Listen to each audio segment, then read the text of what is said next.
हे भगवान गणेश, आज गणेश चतुर्थी पर सच्चे दिल से आपकी इस कथा को जो भी लायक करें उसके घर में स्थायी निवास बना लेना, उसकी झोली खुशियों से भर देना लायक जरूर करें और कथा को अंत तक जरूर सुने। आज की कथा बहुत ही खूबसूरत है, बिन पूजा पाठ के ही सारा फल मिल जाता है। यह कथा अति उत्तम है। मित्रों, आज हम आप सभी को गणेश चतुर्थी की व्रत कथा का अवलोकन आप सभी को कराने वाले हैं। मित्रों, पौराणिक कथा के अनुसार भाद्रपद माह में शुक्ल पक्ष की चतुर्थी तिथि को गणपति बप्पा का अवतरण हुआ था, इसलिए हर साल इस तिथि पर गणेश चतुर्थी का पर्व मनाया जाता है। ये उत्सव 10 दिनों तक यानी अनंत चतुर्दशी तक चलता है। अनंत चतुर्दशी के दिन पवित्र नदी या घर में ही पानी के टब में गणपति बप्पा का विसर्जन किया जाता है। मित्रों, आप सभी को इस कथा के माध्यम से पता चलेगा कि कैसे श्री गणपति जी अपने भक्त की रक्षा करते हैं, उस पर कभी कोई आंच नहीं आने देते हैं। मित्रों, आप सभी को कथा का अवलोकन कराने से पहले मैं आप सभी के लिए भगवान श्री गणेश जी से प्रार्थना करता हूं कि हे प्रभु, जो भी इस कथा को पूरा सच्चे मन से सुने उसे मनोवांछित फल प्रदान करना, और जो इस वीडियो में गणपति बप्पा मोरया कमेंट करे उसकी हमेशा मदद करना, और जो इस चैनल को सब्सक्राइब करे उस पर कभी संकट मत आने देना। मित्रों, चलो अब हम कथा को सुनते हैं। बहुत समय पहले की बात है। भारत के एक छोटे से गांव में गोपाल नाम का एक गरीब किसान अपनी पत्नी लक्ष्मी के साथ रहता था। गोपाल बहुत ही साधारण और परिश्रमी व्यक्ति था, लेकिन उसकी गरीबी ने उसके जीवन को कठिन बना रखा था। खेतों में मेहनत करने के बावजूद उसकी फसलें अक्सर खराब हो जाती या सूखा पड़ने से पूरी तरह से नष्ट हो जाती थीं। उसके पास जीवन की कोई विशेष सुविधा नहीं थी, लेकिन गोपाल का एकमात्र सहारा था उसकी अपार श्रद्धा और भगवान गणेश जी पर विश्वास। गांव के हर कोने में गणेश जी की महिमा की चर्चा होती थी। गोपाल के गांव में एक प्राचीन गणेश जी का मंदिर था, जहां गांव के लोग नियमित रूप से पूजा अर्चना करने आते थे। लेकिन गोपाल की भक्ति सबसे अलग थी। उसकी भक्ति इतनी गहरी थी कि वह प्रतिदिन मंदिर जाकर भगवान गणेश के समक्ष घंटों बैठता था और उनसे अपने मन की बातें करता रहता, मानो जैसे भगवान गणेश उसके सामने ही बैठे हों और उसकी हर बात को सुन रहे हो। गोपाल भगवान गणेश को अपना मित्र, मार्गदर्शक और रक्षक मानता था। जब भी उसके जीवन में कोई कठिनाई आती थी, वह भगवान गणेश के पास जाकर उनके समक्ष संभाषण करता और अपने दिल का हाल बताता था। गोपाल की पत्नी लक्ष्मी भी एक धर्मपरायण महिला थी।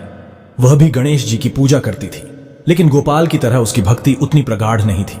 एक दिन जब गोपाल और लक्ष्मी अपनी छोटी सी झोपड़ी में बैठे थे, तब गोपाल ने लक्ष्मी से कहा, लक्ष्मी, हमारे जीवन में चाहे कितनी भी कठिनाइयां क्यों ना आए, मैं जानता हूं कि भगवान गणेश जी हमारी मदद अवश्य करेंगे। हमें बस अपना विश्वास उन पर बनाए रखना होगा।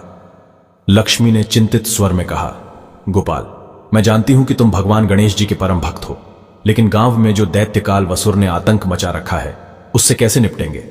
वह निर्दोष लोगों को मार रहा है, फसलें जला रहा है और राजा भी उसके सामने असहाय हो चुके हैं।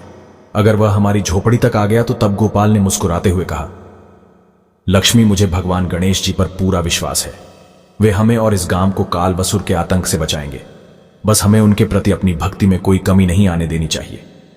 अब गांव में शक्तिशाली और निर्दयी दैत्य काल वसुर का आतंक था। काल वसुर ने अपनी काली शक्तियों से पूरे गांव पर कब्जा जमा रखा था। वह गांव वासियों से जबरन कर वसूलता, उनकी मेहनत की फसलें जला देता और जो उसका विरोध करता उसे बुरी तरह से सजा देता। गांव के लोग डर और घबराहट में जी रहे थे। राजा भी काला वसुर के भय से गांव में आकर सहायता करने से डरते थे। गांव के लोग धीरे धीरे भगवान से भी निराश होने लगे थे। कालवसुर ने यह घोषणा की थी कि जो भी उसके खिलाफ जाएगा उसे भयंकर यातनाएं दी जाएंगी। गांव के लोग इतने भयभीत थे कि वे मंदिर तक जाने से डरने लगे थे। लोग भगवान गणेश से भी डरने लगे, यह सोचकर कि शायद उनकी प्रार्थनाएं भी व्यर्थ हो चुकी हैं। लेकिन गोपाल की श्रद्धा अडिग थी। वह रोजाना गणेश जी के मंदिर जाता था, गणपति बप्पा के समक्ष सिर झुकाता था और अपनी सच्ची भक्ति के साथ उनसे अपनी समस्याएं साझा करता था। वह गणेश जी से कहता था, हे बप्पा, आप विघ्नहर्ता हैं। आप ही इस गांव को और मेरे परिवार को इस दैत्य से बचा सकते हैं। मुझे आपकी कृपा पर पूरा विश्वास है। पहले राजा के पास उस असुर की बात पहुंचती ही नहीं थी। जब काल वसुर के अत्याचार की खबर गांव के राजा तक भी पहुंची तो वह राजा स्वयं एक वीर योद्धा था। लेकिन काला वसुर की अपार शक्ति और क्रूरता ने उसे भी कमजोर बना दिया था। राजा ने अपने दरबारियों से कहा, काल वसुर को रोकने के लिए हमें एक योद्धा की जरूरत है, लेकिन गांव में ऐसा कोई भी नहीं है जो उसका सामना कर सके। मैं खुद भी उस दैत्य का सामना करने से डरता हूं। अब इसी बीच गांव के कुछ लोगों ने राजा को बताया कि गोपाल नाम का एक साधारण किसान है जो भगवान गणेश का परम भक्त है और उसने संकल्प लिया है कि वह भगवान गणेश की कृपा से गांव को कालवसुर के आतंक से बचाएगा। तुरंत ही गोपाल को दरबार में बुलाया। जब गोपाल राजा के सामने पहुंचा तब राजा ने कहा, गोपाल, मैंने तुम्हारी भक्ति के बारे में बहुत सुना है। क्या तुम सच में कालवसुर का सामना करने का साहस रखते हो? गोपाल ने नम्रता से कहा, महाराज, मैं तो एक साधारण किसान हूं, लेकिन मुझे अपने आराध्य भगवान गणेश पर अटूट विश्वास है। अगर उनकी कृपा होगी तो मैं निश्चित रूप से कालवसुर का सामना कर सकता हूं। मुझे बस एक अवसर दीजिए। तब राजा ने गंभीर स्वर में कहा, अगर तुम ऐसा कर सकते हो तो पूरा गांव तुम्हारा ऋणी होगा, लेकिन अगर तुम असफल हुए तो पूरे गांव को इसका खामियाजा भुगतना पड़ेगा। क्या तुम इसके लिए तैयार हो? तब गोपाल ने दृढ़ता से कहा, महाराज, मैं पूरी तरह तैयार हूं। भगवान गणेश की कृपा से मैं इस संकट का सामना करूंगा। अब गोपाल तैयार हो गया और धीरे धीरे गणेश चतुर्थी का पवित्र दिन आया। गोपाल ने इस दिन विशेष रूप से व्रत रखा और भगवान गणेश जी की विशेष पूजा की। उसने गांव के गणेश मंदिर में जाकर भगवान गणेश के समक्ष दीप जलाया और प्रार्थना की, हे बप्पा, आज आपके भक्त की परीक्षा की घड़ी है। मैं इस गांव को कालवसुर के आतंक से मुक्त करना चाहता हूं, लेकिन मेरी शक्ति तो कुछ भी नहीं है। बस आपकी कृपा और आशीर्वाद चाहिए। आप ही इस संकट का हल निकाल सकते हैं। उस शाम को कालवसुर ने फिर से गांव पर हमला करने की योजना बनाई। वह अपनी काली शक्तियों के साथ गांव में आया और उसने गांव वासियों को डराना शुरू किया। गोपाल ने हिम्मत जुटाई और कालवसुर का सामना करने के लिए तैयार हो गया। जब कालवसुर गांव के बीच में पहुंचा तो गोपाल ने उसे रोकते हुए कहा, कालवसुर, अब तुम्हारा अत्याचार समाप्त होने वाला है। आज गणेश चतुर्थी का पवित्र दिन है और मैं भगवान गणेश जी की कृपा से तुम्हारा अंत करूंगा। तब कालवसुर ने हंसते हुए कहा, तू एक साधारण किसान है और तू मुझे रोकने की कोशिश कर रहा है। तेरी गणेश भक्ति तुझे नहीं बचा सकती। मैं तुझे और तेरे भगवान दोनों को चुनौती देता हूं। तब गोपाल ने शांत स्वर में कहा, तू चाहे जितना भी शक्तिशाली क्यों ना हो, लेकिन भगवान गणेश विघ्नहर्ता है। अगर उनकी कृपा हो तो कोई भी दैत्य उनका सामना नहीं कर सकता। अब गोपाल ने भगवान गणेश का स्मरण किया और उनसे प्रार्थना की, हे बप्पा, अब आपकी कृपा की आवश्यकता है। मुझे विश्वास है कि आप मुझे और मेरे इस गांव को बचाएंगे। अब जैसे ही गोपाल ने प्रार्थना पूरी की तभी एक अद्भुत घटना घटी। आकाश में चमकदार प्रकाश फैल गया और भगवान गणेश ने अपने दिव्य रूप में प्रकट होकर गोपाल के सामने दर्शन दिए। उनका स्वरूप अत्यंत दिव्य और तेजस्वी था। उनके 4 हाथों में विभिन्न अस्त्र शस्त्र थे और उनके चेहरे पर करुणा और साहस का मिश्रण था। तब भगवान गणेश ने मुस्कुराते हुए कहा, गोपाल, तुम्हारी सच्ची भक्ति और आस्था से मैं प्रसन्न हूं। तुमने मुझ पर जो विश्वास किया है वह अतुलनीय है। आज मैं तुम्हारी और इस गांव की इस राक्षस से रक्षा करूंगा। अब कालवसुर भगवान गणेश के इस दिव्य रूप को देखकर भयभीत हो गया, घुटने टेक दिए और भगवान गणेश से क्षमा मांगने लगा। हे गणेश जी, मुझे क्षमा करें। मैंने अपनी शक्तियों का दुरुपयोग किया और निर्दोष लोगों को बहुत कष्ट दिया है। अब मुझे अपनी भूल का एहसास हो गया है। आप कृपया मुझे माफ कर दें। भगवान गणेश ने कालवसुर की ओर देखा और कहा, तूने जो किया वह बहुत गलत था, लेकिन मैं तुझे एक अवसर देता हूं। अगर तू इस गांव को छोड़कर चला जाएगा और भविष्य में कभी किसी को कष्ट नहीं देगा तो मैं तुझे माफ कर दूंगा। अब उस राक्षस ने भगवान गणेश के चरणों में सिर झुका दिया और तुरंत गांव छोड़कर चला गया। गांव वासियों ने राहत की सांस ली। अब सबने भगवान गणेश के मंदिर में जाकर भगवान गणेश की एक अद्भुत प्रतिमा बनवाई और राजा ने भी गोपाल का बहुत सम्मान किया। उसे सभी नगरवासियों के सामने पुरस्कार दिया और पुरस्कार पाकर गोपाल बहुत खुश हुआ और अपनी पत्नी के साथ खुशीपूर्वक अपने जीवन का निर्वाह करने लगा। बोलो श्री गणेश भगवान की जय। इस कथा से यह सीख मिलती है कि सच्ची भक्ति और आस्था से भगवान गणेश अपने भक्तों की सहायता करते हैं। चाहे जीवन में कितनी भी कठिनाइयां हो, अगर हमारी श्रद्धा अडिग है तो भगवान हमें हर विपत्ति से बचाते हैं और जीवन में सुख समृद्धि प्रदान करते हैं। मित्रों, चलो अब मैं आप सभी को एक और गणेश चतुर्थी की व्रत कथा अनुसरण कराता हूं। मित्रों, बहुत समय पहले की बात है। एक गांव में गीता नाम की एक लड़की रहती थी। गीता एक साधारण परिवार में पली बढ़ी एक सीधी साधी औरत थी। उसके माता पिता ने उसका पालन पोषण भगवान में गहरी आस्था के साथ किया था। बचपन से ही उसे भगवान गणेश की पूजा और आराधना में विशेष रुचि थी। गणेश जी के प्रति उसकी भक्ति इतनी गहरी थी कि वह हर सुबह मंदिर जाकर उनकी पूजा करती और दिन के सारे कामों की शुरुआत भगवान गणेश के स्मरण से ही करती थी।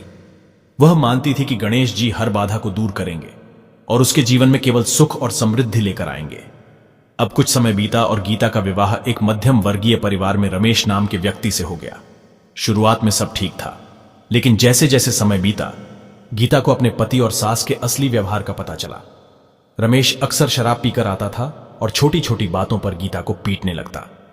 सास कमला देवी भी हमेशा गीता से नाराज रहती और उसे ताने मारती रहती थी। गीता ने सोचा कि समय के साथ सब कुछ बदल जाएगा, लेकिन स्थिति दिन ब दिन और बदतर होती गई।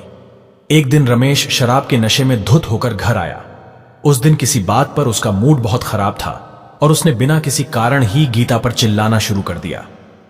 रमेश ने कहा, तू दिन भर करती ही क्या है? तुझसे तो घर का कोई काम भी सही से नहीं होता है और तुझे भगवान की पूजा से ही फुर्सत नहीं मिलती। गीता जो हमेशा शांत रहती थी, उसने धीरे से कहा, मैं तो बस गणेश जी की पूजा करती हूं ताकि घर में शांति और सुख बना रहे।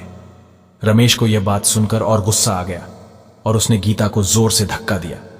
गीता फर्श पर गिर पड़ी और उसकी सास कमला देवी भी कमरे में आ गई। कमला देवी ने ताने मारते हुए कहा कि बस यही दिन देखना था कि एक बहू को दिन रात पूजा में बैठे देखूं। इसे भगवान से ही फुर्सत नहीं। ये औरत कभी इस घर के लिए कुछ नहीं करेगी। अब गीता ने अपने आंसू पोंछते हुए कहा, मां जी, मैं तो बस यही चाहती हूं कि इस घर में सुख और शांति बनी रहे। मैं कभी किसी का बुरा नहीं चाहती, लेकिन रमेश और उसकी सास ने उसकी एक ना सुनी और उसे घर से बाहर निकाल दिया। गीता के पास अब ना घर था ना कोई सहारा। वह अकेली थी, लेकिन उसकी आस्था भगवान गणेश में अडिग थी।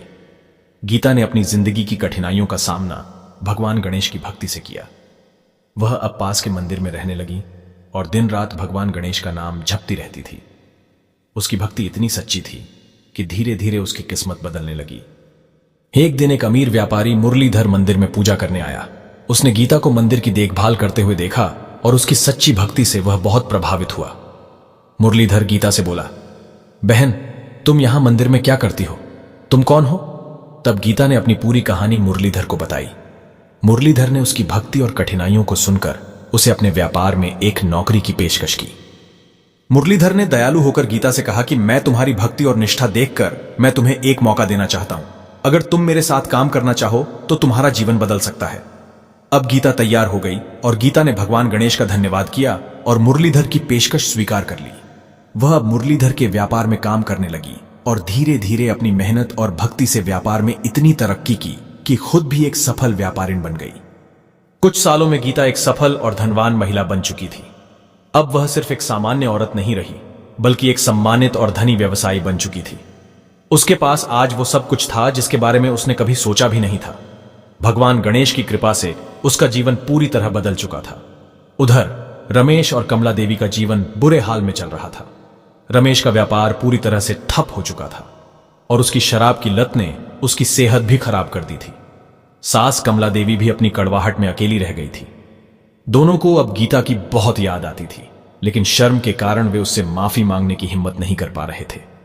एक दिन रमेश को पता चला कि गीता अब शहर की सबसे बड़ी और सफल व्यापारिन बन चुकी है। तब उसने तय किया वह गीता से मिलेगा और माफी मांगेगा। वह अपनी मां कमला देवी के साथ गीता के पास जा पहुंचा और जब वे गीता से मिले तो गीता उन्हें देखकर चौंक गई। अब उसकी आंखों में कोई नाराजगी नहीं थी। अब रमेश रोते हुए कहता है, गीता, मुझे माफ कर दो। मैंने तुम्हारे साथ बहुत अन्याय किया है। मैं तुम्हारा प्यार और सम्मान कभी समझ नहीं पाया। मुझे अब अपने आप से घृणा हो रही है। अब गीता की सास कमला देवी भी गिड़गिड़ाते हुए बोली, बेटी, मैं भी तुझसे माफी मांगती हूं। मैंने तुझ पर बिना वजह अत्याचार किए हैं। मुझे समझ नहीं आया कि तू कितनी भली और नेक दिल थी। अब तो भगवान ने तुझ पर कृपा की है, हमें भी माफ कर दे। गीता ने उनकी बातें सुनी और कुछ देर तक शांत रही। फिर उसने कहा, मां जी, मैंने हमेशा भगवान गणेश पर विश्वास किया है और उन्होंने मेरी हर कठिनाई को दूर किया है। आज आप दोनों मेरे सामने माफी मांगने आए हैं और मैं आपको माफ कर देती हूं। लेकिन अब मेरा जीवन बदल गया है और मैं स्वतंत्र और आत्मनिर्भर हूं।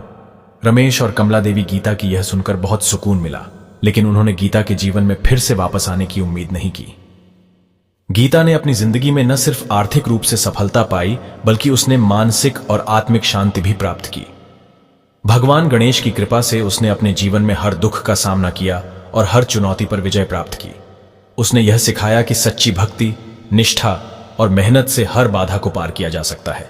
रमेश और कमला देवी को अपनी गलती का एहसास हुआ और उन्होंने गीता के साथ किए अपने कुकर्मों पर पछतावा किया।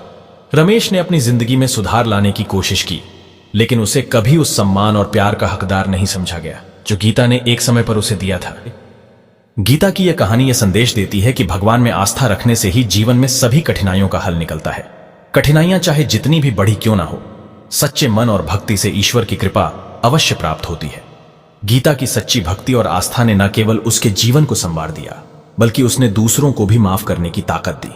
कहानी का सार यह है कि जीवन में चाहे कितनी भी बाधाएं आए, सच्ची भक्ति, धैर्य और मेहनत से उन पर विजय पाई जा सकती है। गीता ने भगवान गणेश पर विश्वास किया और उन्होंने उसकी सभी समस्याओं को दूर किया। यह कहानी हमें यह सिखाती है कि जीवन में कभी हार नहीं माननी चाहिए और हर परिस्थिति में धैर्य और आस्था बनाए रखनी चाहिए। मित्रों, यही थी आज की भगवान गणेश की कथा। इसको पूरा देखने के लिए आप सभी का दिल से धन्यवाद। सच्चे दिल से लाइक करें, कमेंट में लिखें गणेश चतुर्थी की हार्दिक शुभकामनाएं।